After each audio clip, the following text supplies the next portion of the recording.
Bonjour et bienvenue sur la chaîne Les Fous de Normandie. Aujourd'hui, on va s'intéresser aux écoles alternatives. Alors, on me pose la question, que pensez-vous des écoles alternatives? Alors moi, je n'ai pas de réponse générale. Il faudrait chacune les voir dans le détail pour avoir vraiment une réponse qui soit précise.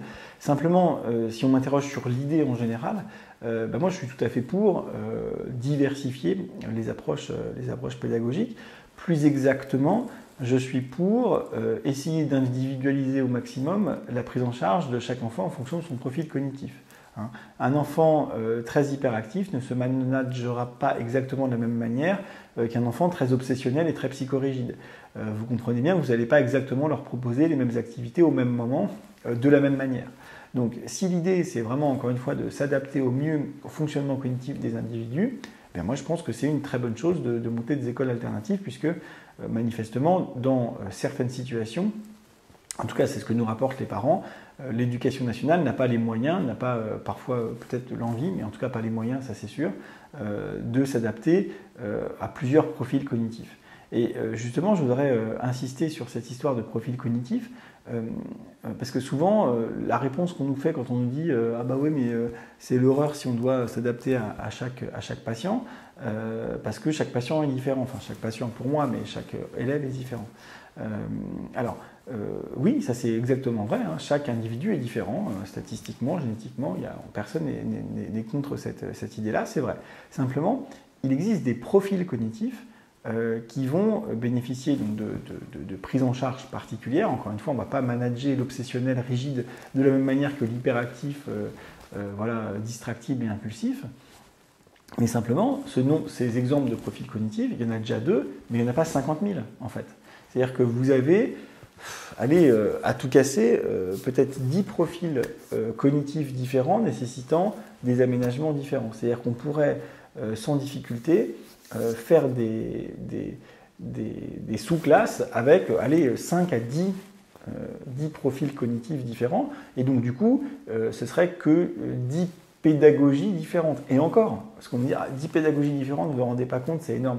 Et encore, en fait, il y a plein de choses dans les profils cognitifs qui ont quand même un tronc commun.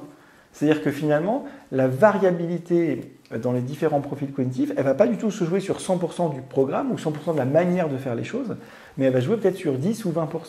Donc en fait, je pense sincèrement, vraiment après avoir vu des milliers de patients, après avoir beaucoup parlé à plein d'enseignants, à plein de parents, plein d'enfants, qu'il est tout à fait possible et envisageable d'avoir une pédagogie commune pour 80% du temps de pédagogie qui va correspondre à peu près à tous les profils cognitifs. Et par contre, effectivement, il y a certains apprentissages particuliers qui vont nécessiter là une adaptation plus précise et vraiment où là les sous-types de profils cognitifs vont être importants à prendre en compte et donc il faudra modifier telle ou telle manière d'aborder le sujet, de l'expliquer, de le retravailler, etc. etc.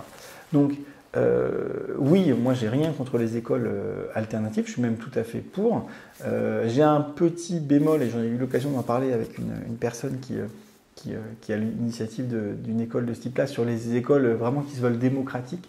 Moi je trouve ça très bien la démocratie, simplement la démocratie c'est efficace quand on maîtrise la totalité des codes et des enjeux et je pense qu'à partir d'un certain âge c'est possible, mais en dessous d'un certain âge c'est vraiment problématique, c'est vraiment pas forcément une bonne chose et en fait pour un certain nombre de profils par exemple, je pense par exemple aux petits hyperactifs par exemple, ou même par exemple sur certains types d'obsessionnalité, ça va être très anxiogène en fait, et puis ça ne va pas être tout à fait efficace.